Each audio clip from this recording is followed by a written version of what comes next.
हर हर गंगे जय माँ गंगे। मैं आचार्य महामाया प्रसाद, आइए आप सभी को प्रणाम, आप सभी का अभिनंदन और वंदन।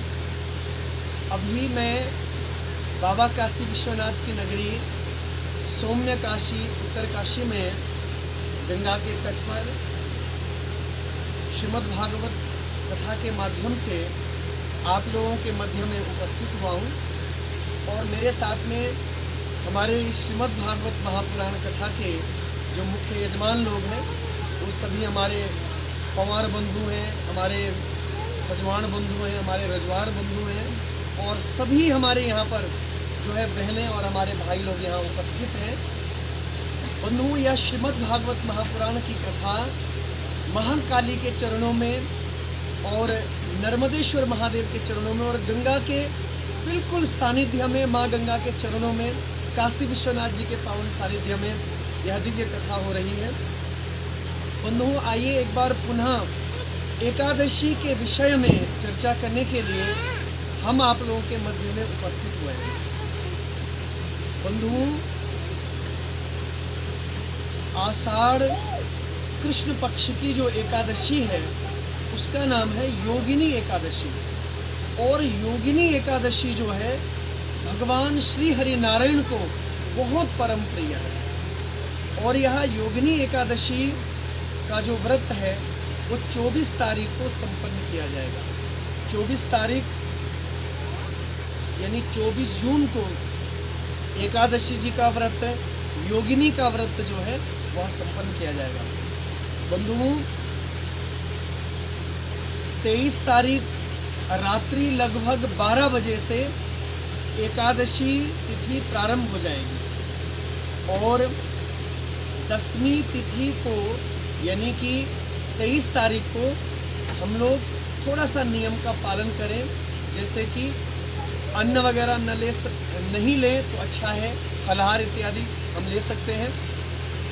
और बंधुओं, टूथब्रश इत्यादि जो है उसको 10वीं रात्रि को ही यानी 23 जून को ही रात्रि में ही संपन्न कर देना चाहिए। एकादशी के दिन दातून करना, टूथब्रश करना वर्जित माना जाता है और 10वीं को ब्रह्मचर्य का पालन करते हुए मन को शुद्ध, विचार को शुद्ध और बुराइयों से बिल्कुल दूर रह करके हम व्रत को 10वीं से ही करना प्रारंभ करेंगे। और 24 जून को जो है बंधुओं योगिनी एकादशी का व्रत संपन्न किया जाएगा। 24 जून को प्रातःकाल सूर्योदय से पहले उठ करके स्नान ध्यान करके ठाकुर जी का पूजन करें। लड्डू गोपाल यदि घर में है तो उनका गंगा जल से, उनका पंचामृत के द्वारा आप स्नान करवाइए और निरंतर जो है ओम नमो भगवते वासुदेवाय मंत्र का आप जाप करते रहें। भगवान श्री हरि नारायण को तुलसी पत्र की माला आप पहना सकते हैं। भगवान का विष्णु सहस्त्र नाम जो पाठ है, भगवान के 1000 नाम उनका आप पाठ कर सकते हैं। बंधुओं, योगिनी एकादशी भगवान नारायण को अत्यधिक प्रिय है। योगिनी एकादशी की कथा के विषय में आया है कि जो धन के मालिक हैं देवताओं के, कुबेर महाराज, कुबेर का एक सेवक है जिसका नाम आया है हेममाली। ये हेममाली नाम का जो सेवक कुबेर महाराज का है, कुबेर महाराज ने इनको एक बार दिव्य पुष्प लेने के लिए हिमालय में भेजा। भगवान शिव के लिए दिव्य पुष्प लाने हैं, पूजा करनी है महाराज कुबेर को, लेकिन हेममाली जो है पुष्प लाने में विलंब कर देता है। तो बंधुओं, कुबेर जो है इस पर रुष्ट हो जाते हैं और कुबेर इसको शाप देते हैं, तुझे कुष्ठ रोग हो जाए, असाध्य रोग तुझे हो जाए। सारा शरीर जो है इसका कुष्ठ रोग से गलने लगा और यह भी शाप दिया कि यक्ष लोक से तेरा पतन हो जाए, तू भूमि में मृत्यु लोक में तू कष्ट भोगे, दुख भोगे। ऐसा श्राप हेममाली को महाराज कुबेर ने दिया। और बंधुओं, सारा शरीर जो है कुष्ठ रोग से ग्रसित हो गया, सारा शरीर गलने लगा और कहते हैं दर दर बेचारा भटकने लगा। सूर्य के प्रकाश से इसका शरीर जलने लगता था और जैसे ये छाया में जाता इसके शरीर को कष्ट होता। तो बंधुओं, इस प्रकार हेममाली को बड़ा दुख हुआ, बड़ा कष्ट हुआ। और एक बार हिमालय में विचरते विचरते जो है मार्कंडेय ऋषि की शरण में यहाँ पहुँचा और कहते हैं कि मार्कंडेय ऋषि ने इसको कहा कि यदि तुम योगिनी एकादशी का व्रत संपन्न करो तो तुम्हारे रोग जो है ये असाध्य रोग, कुष्ठ रोग, यह रोग समाप्त हो जाएगा। तो बंधुओं, कहने का अर्थ यह है, यदि किसी को असाध्य रोग हो गया है, बड़े से बड़ा यदि कोई रोग हो गया है और श्रद्धा भाव से योगिनी एकादशी का व्रत यदि संपन्न करे, भगवान नारायण का यदि व्रत करे, तो बंधुओं अवश्य ही माता एकादशी की कृपा से, भगवान बद्री नारायण जी की कृपा से अवश्य ही असाध्य रोग से भी मुक्ति मिलने वाली है। जो 88,000 ऋषि मुनियों को भोजन करने का फल है, जो कई अश्वमेध यज्ञों का फल है, कई गोदान करने का जो फल है, वो योगिनी एकादशी के व्रत से बड़ी सहजता से, बड़ी सरलता से प्राप्त हो जाता है। तो आइए आप सभी योगिनी एकादशी का व्रत अवश्य करें।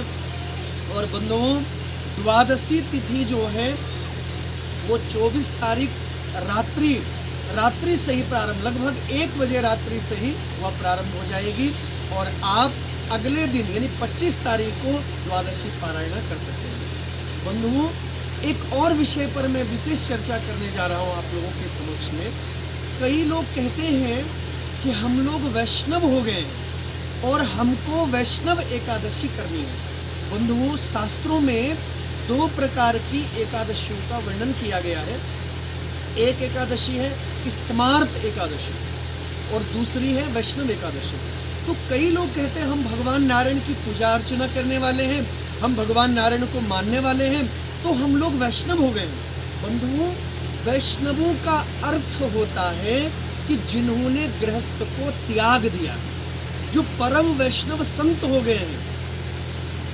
और परम वैष्णव संत होकर जो गृहस्थ को जिन्होंने त्याग लिया है, बंधुओं, वो केवल वैष्णव एकादशी का व्रत कर सकते हैं। और हम जो गृहस्थी लोग हैं, गृहस्थियों के लिए कहीं भी नहीं है कि वो वैष्णव एकादशी का व्रत करें।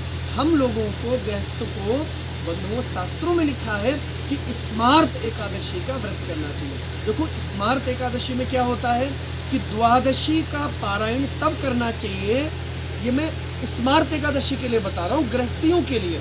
प्रत्येक गृहस्थी को जो एकादशी जी का व्रत कर रहा है, उसको द्वादशी जब पारायण करनी है तो सबसे पहले साधुओं को भोजन कराए, संतों को भोजन कराए, उनको यथा योग्य जो है दक्षिणा दे करके, उनको आप फिर दक्षिणा सहित प्रसन्न करके, उनको दान पुण्य करके आप अपनी एकादशी को पूर्ण कर सकते हैं, व्रत की पारायणा आप लोग कर सकते हैं। लेकिन हम लोग कहते हैं हम लोग वैष्णव एकादशी कर रहे हैं, हम तो वैष्णव हो गए। तो बंधु, वैष्णव यानी जो सन्यासी हो गए हैं, उनको किसी साधु को भोजन करवाने की आवश्यकता नहीं है, उनको कोई दान पुण्य करने की आवश्यकता नहीं है।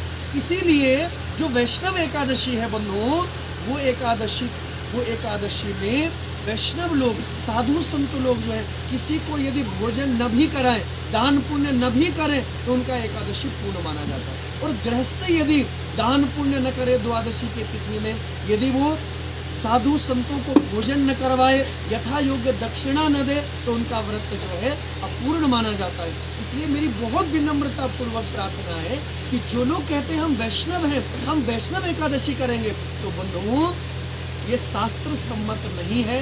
गृहस्थियों के लिए स्मार्त एकादशी व्रत ही सर्वोपरि है। सबको स्मार्त एकादशी व्रत करना चाहिए। हाँ, जो सन्यासी हैं उनके लिए वैष्णव एकादशी है। तो बंधुओं, आइए आप सबको प्रणाम, वंदन, अभिनंदन।